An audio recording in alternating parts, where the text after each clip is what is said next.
Bueno amigos, y en esta parte del espacio a mí me da muchísimo gusto conversar con un gran amigo como es Ramón Hosto, socio director de KPMG aquí en Venezuela. El motivo de conversar con Ramón, además de muchos años que nos conocemos, es el reciente estudio que ha hecho esta consultora sobre, se llama KPMG CEO Outlook 2022. Un estudio que recoge la visión de los CEO o los Chief Executive Officers venezolanos sobre cuatro grandes temas de relevancia para las organizaciones de este año: la agenda económica, tecnología, talento y ESG, que me lo va a explicar Ramón. Ramón, es un gusto estar conversando contigo, hermano. Gracias a ti, Edgar, por invitarnos a tu espacio, que además, bueno, lo sigo, me encanta porque además siempre nos trae novedades sobre tecnología y cómo estamos evolucionando justamente en este mundo de la transformación digital. Gracias y un saludo a quienes nos escuchan hoy. Gracias a ti por esas palabras. Ramón, me ha parecido interesantísimo los datos preliminares que he estado analizando del estudio, pero yo quiero que seas tú quien primero me diga dónde nace esta iniciativa, cuál es el objetivo de este estudio que hace KPMG en Venezuela. Sí, el estudio lo hacemos a nivel mundial, Ah, ok, Edgar. Tenemos muchos años trabajando el KPMG CEO Outlook y esta es la edición 2022 y de hecho le hemos dado el nombre Estrategia de Crecimiento en Tiempos Turbulentos. Y es justamente, bueno, dado toda la situación vivida a nivel mundial en la pandemia y cómo luego ya pensando que salíamos, bueno, de la pandemia, se vino el conflicto en Ucrania y por supuesto eso trajo unos desafíos distintos, diferentes en todo lo que estamos viviendo, ¿no? Entonces, este estudio entrevista a 1.325 CEO a nivel mundial, es decir, a los presidentes, a los directores, a los gerentes generales de esas organizaciones. De esos 1.325, 340 están en Latinoamérica y el Caribe y 30 ejecutivos están en Venezuela. 30 son los ejecutivos encuestados en Venezuela, de los cuales 87% son hombres y 13% son mujeres. Y te doy un dato adicional, 57% de los 30 entrevistados en Venezuela son de inversión privada y el otro 43% cotizan sus acciones en la bolsa de valores. Y las empresas que ellos dirigen principalmente son empresas de manufactura y distribución, servicios financieros, consumo de retail y tecnología y telecomunicaciones. Esas son digamos, las industrias principales sobre las que se ha basado el estudio y lo hicimos entre el 12 y el 21 de agosto de 2022 y lo publicamos, bueno, justamente esto está caliente, pues lo publicamos hace apenas 2 semanas. exactamente, ¿no? Porque lo he estado revisando y de verdad que es interesante como herramienta de planificación de las empresas, porque refleja una visión bien extensa de los CEO de las compañías y, como tú lo dices, 1.325 personas y empresas que están aportando su conocimiento, que es un conocimiento de lo que piensan, de lo que están, cómo están visualizando, cómo están sus estrategias, ¿no? Correcto, es así. Y déjame compartirte hallazgos que consideramos que son clave en este momento, porque en Venezuela justamente 93% de esos 30, es decir, podríamos decir 9 de cada 10, nos están diciendo que espera un crecimiento moderado de su organización en los próximos 3 años. Y esto es importante porque ya pasamos, bueno, de ese Producto Interno Bruto negativo del que veníamos a pensar en un modo de crecimiento. Está en un modo de sobrevivencia y esto nos pone entonces en un modo de crecimiento. Ahora, ¿qué lleva esto también? Bueno, esto lleva un elemento clave, importantísimo. Bueno, ¿cómo sería esa estrategia de crecimiento? Y la mayoría nos está diciendo, 7 de cada 10, que esas estrategias para poder crecer van a venir de manera inorgánica. Y aquí lo que se viene entonces es posibles fusiones, adquisiciones, pero lo que se está mirando es justamente cómo aprovechar esas oportunidades de crecer de esa manera, sobre todo en el mundo de la tecnología. Es más sencillo que tú puedas escalar con compañías ya más grandes que tienen ya un piso hecho allí, ¿no? El otro elemento importante es que 93%, aquí igual 9 de cada 10, cree que la estrategia y piensa de esta manera que los componentes de la agenda ESG, que tiene que ver por sus siglas en inglés con la parte ambiental, social y de gobernanza corporativa, va a tener un impacto significativo en su organización en los próximos 3 años.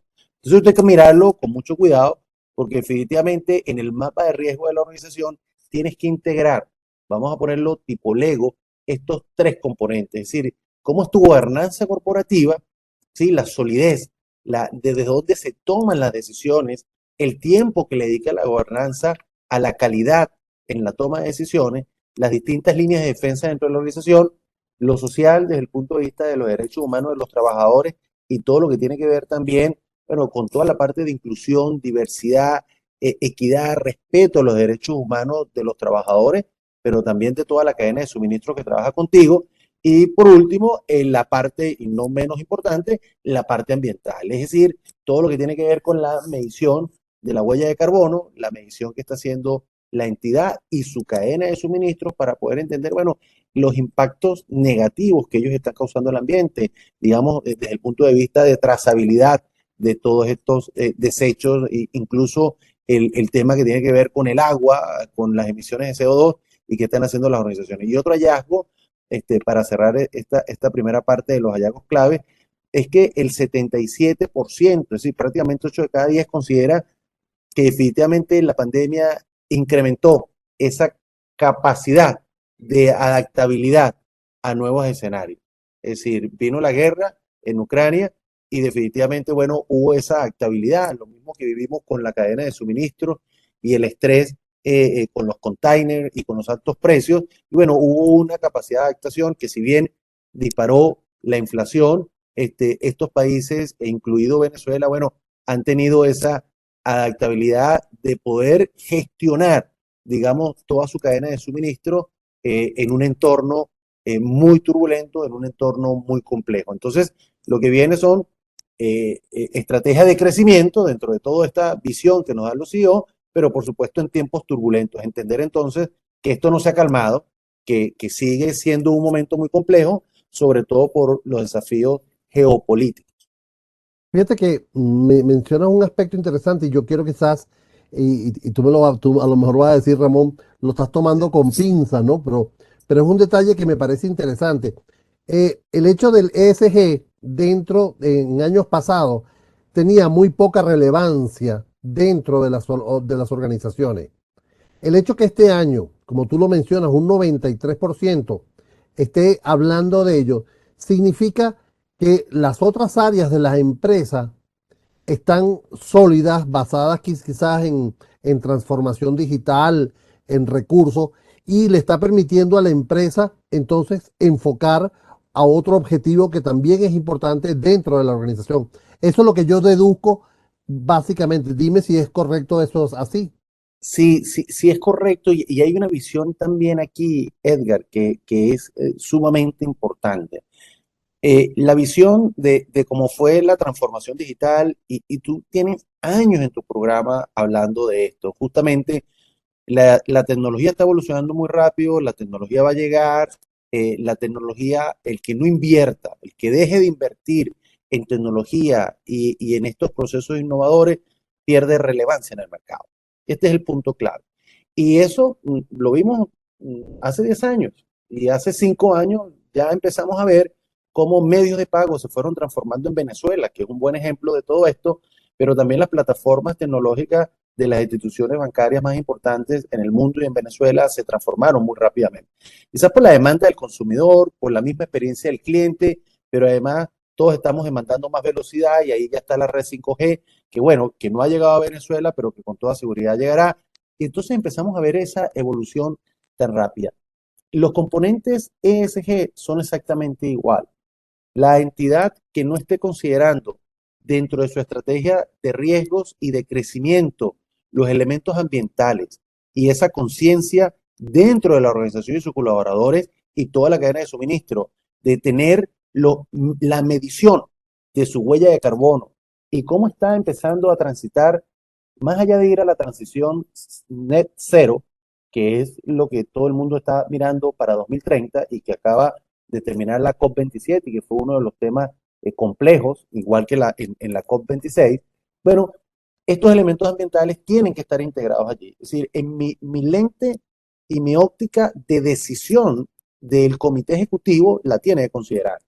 Entonces, esas corporaciones que no estén integrando estos componentes de gobernanza corporativa sólida, eficaz en la toma de decisiones, de un board diverso, que tenga un board, digamos, con equidad de género, que tenga un board que además divulgue políticas anticorrupción, que tenga línea de denuncias, por dar algunos de los ejemplos en cuanto a lo que es la G de gobernanza, y en lo social, como comentábamos, bueno, que yo pueda divulgar y además hacia adentro de las organizaciones una cultura de derechos humanos que son respetados, que haya una formación y que haya una educación a la fuerza de trabajo y que la fuerza de trabajo pueda crecer de una manera educada, pero que además logres integrar lo que ha sido llamado, bueno, sobre todo hoy día con mayor empuje, mayor fuerza, las herramientas blandas, esos de skill, soft skill, que van a ser importantes para la fuerza del trabajo del futuro. No solamente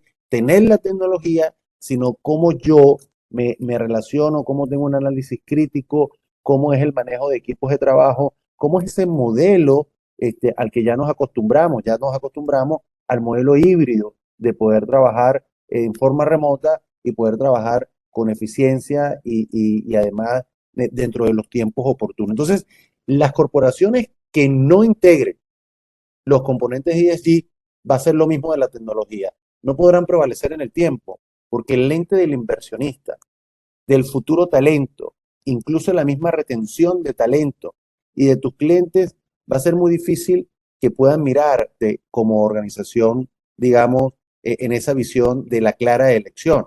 Entonces, Claro. este elemento toma cada vez más vigencia. Fíjate que es interesante lo que estás mencionando. Amigo, estamos conversando con Ramón Hosto, socio director de la organización KPMG aquí en Venezuela, con motivo de el reciente estudio que han hecho y se llama KPMG 2022 CEO Outlook, que analiza varios aspectos. Uno de los aspectos que quisiera que tocáramos en esta parte, Ramón, es justamente el talento porque ha habido una gran migración, no solo en Venezuela, sino en otros países, si también se da. Más sin embargo, el 57% de las organizaciones encuestadas hablan de que consideran que la modalidad híbrida será el esquema de trabajo dominante para los próximos 3 años. Esto requiere, por supuesto, tecnología, esto requiere seguridad, porque los espacios de las compañías se están ampliando o los límites de las compañías se están ampliando a otros lugares donde no tienen el control estricto y por supuesto hay que tener mucho más vigilancia. ¿Qué más dice el estudio?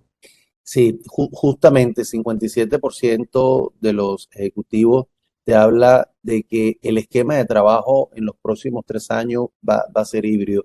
Y aquí hay un punto importante, porque para que ese trabajo pueda ser híbrido, además es una propuesta de valor de las empresas con su gente. Además te lo está demandando el talento de hoy y el talento del futuro que vas a contratar. Ahora, requiere también adaptar la tecnología para que eso pueda ocurrir. Y aquí viene incluso la parte de los derechos humanos de los trabajadores. O sea, yo tendría que adecuar los puestos de trabajo de mi gente en sus casas. Tendría que mirar cómo yo le doy tecnología para que se puedan conectar. Es decir, yo tengo que darle todas las facilidades. En un principio esto podría lucir que son más costos iniciales, pero a la larga, con toda seguridad, tú vas a tener una mayor productividad y vas a tener un mejor compromiso de tus trabajadores. Pero ¿cómo ha impactado? Para verlo desde ese punto de vista positivo y negativo. La mayoría de los efectos son más positivos. Es decir, cuando vemos contratación, es 47% de los ejecutivos nos dijeron, no, el trabajo híbrido me aumentó la posibilidad de que la gente quiera trabajar conmigo. El 67%, el 67% nos dice que logran retener más gente en conjunto con 33%, que se quedó neutral. La moral de los colaboradores es de 57%. Esto, digamos, de esos 30, 57 dice, la moral de los trabajadores está arriba.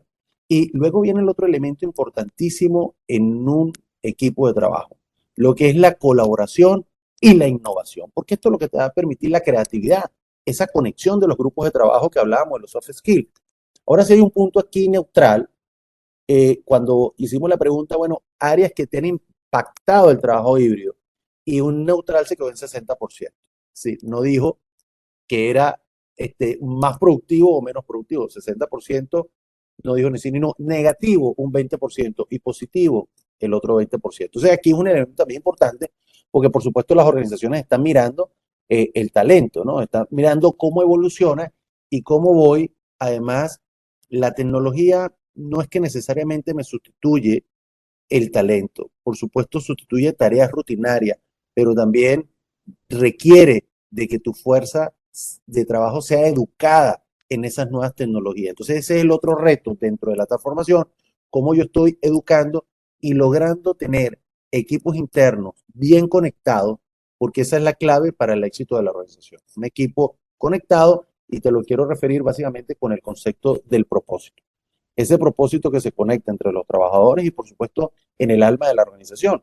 Así que la organización les inspire confianza y que el colaborador también tenga esa confianza de compromiso con esa organización que le permite este concepto de trabajo híbrido que, bueno, que se va a mantener en el tiempo y que ha llegado para quedarse. Fíjate, Ramón, eh, en otro estudio que yo veía, que yo analizaba para conversar contigo, tocaban el tema del trabajo híbrido, ¿no? Y quiero traerte esa conclusión de otro trabajo en el cual reflejaban que los empleados trabajaban más horas en remoto que, que presencialmente, ¿no? Y que eso era un factor que las organizaciones deberían tomar en cuenta a la hora de la contratación, de los beneficios, etcétera, etcétera, ¿no? Porque estaban evaluando dos posibilidades. Bueno, yo te estoy quitando un poquito de traslado, de transporte, y eso es un tiempo que tú estás invirtiendo también, ¿no? Entonces, ¿cómo se Es, ve es aquí? correcto, es correcto, Edgar, porque el punto que está allí es la regulación. No tenemos en Venezuela aún las regulaciones de una ley de trabajo que permita monitorear todo esto. Estas regulaciones ya existen, por ejemplo, en Colombia. En Colombia ya existen, igual que como hablábamos de la agenda ambiental, las taxonomías verdes, por ejemplo. Claro. Colombia tiene las taxonomías verdes, es el primer país de Latinoamérica y el cuarto en el mundo con taxonomías verdes. Es decir, que te permite a ti, a los emisores de distintos tipos de bonos vinculados con los temas ambientales, clasificarlos en la economía verde, ¿no? Entonces, aquí sucede lo mismo. Ellos han avanzado, y lo digo porque, bueno, es el país vecino, tenemos hoy día la apertura con Colombia, que lo que nos invita a esto es a la competitividad. Es decir, allá tienen una regulación que va a velar es por el bienestar de los trabajadores. Si un asunto ha dejado el de la pandemia ha sido el de la salud mental de los colaboradores. Y la S de social, justamente cuando hablábamos de ESG, es qué está haciendo la compañía para cuidar el bienestar de los trabajadores, para que haya ese balance entre vida y trabajo, porque definitivamente la gente no sabe cuándo cortar cuando está en su casa, ¿no? El tiempo pareciera que no pasa y siguen conectados con la organización. Y seguramente el jefe pues está haciendo lo mismo y está quizás exigiendo más porque, bueno, te estoy dando a cambio que estés en tu casa y que no estés en la organización. Pero yo creo que esto tiene que ser un balance en un horario que tenga respeto, ¿no? También depende si el trabajo es síncrono o asíncrono, porque cuando es asíncrono, pues bueno, hay un modelo de Harvard muy bueno que yo presentaba durante la pandemia, en donde te mostraba que no importaba en qué parte del mundo tú estabas trabajando ni a qué hora. Lo que importaba era el momento en que se te pedía el trabajo y la fecha de cumplimiento que tenía O que sea, estar allí. trabajo por objetivo.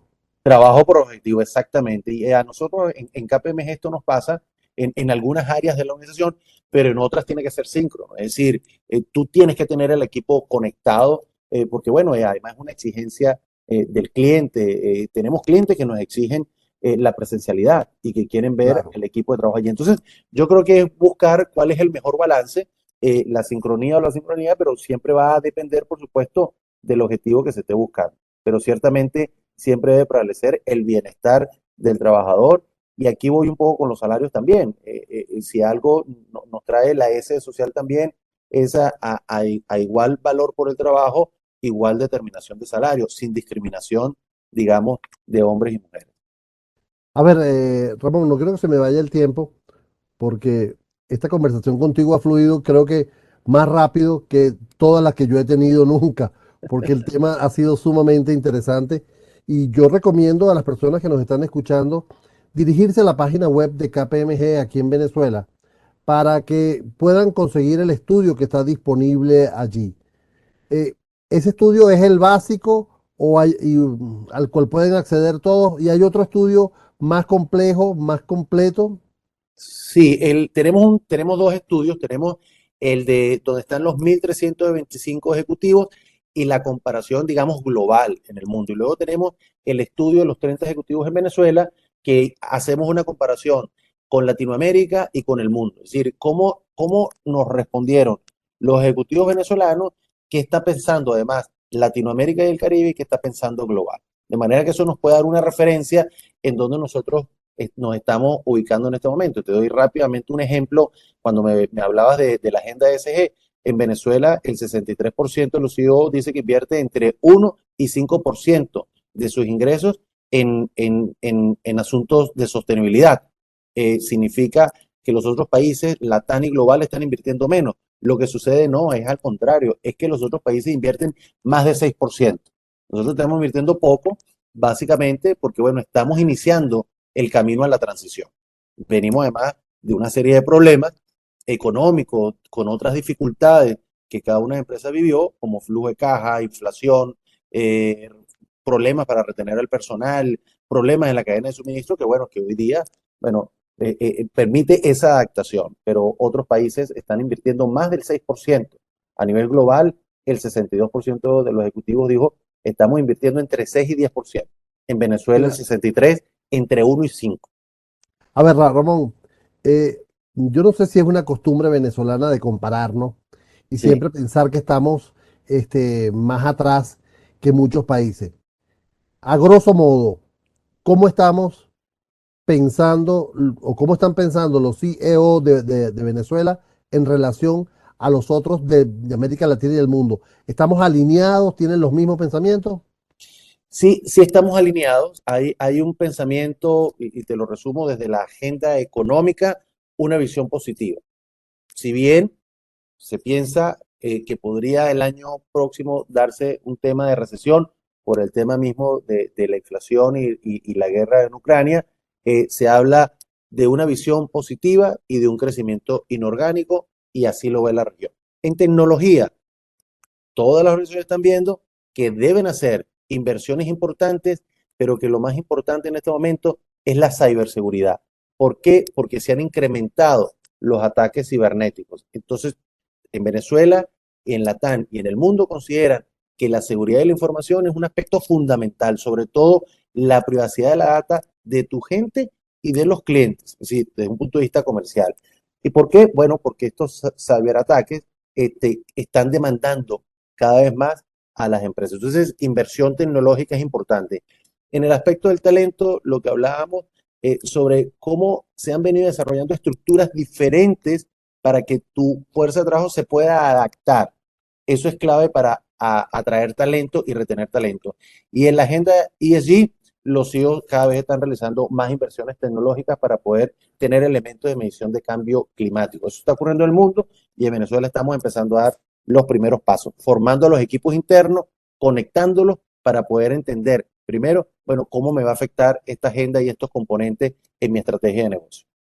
Ramón, muchísimas gracias, hermano, por este tiempo que me has regalado. Gracias por tomarme en cuenta para comentar este interesante estudio. Repito, el estudio está disponible en la página web de KPMG Venezuela. Era Ramón Hostos, socio director de KPMG aquí en Venezuela. Gracias, Ramón, y estamos en contacto. Gracias a ti, Edgar.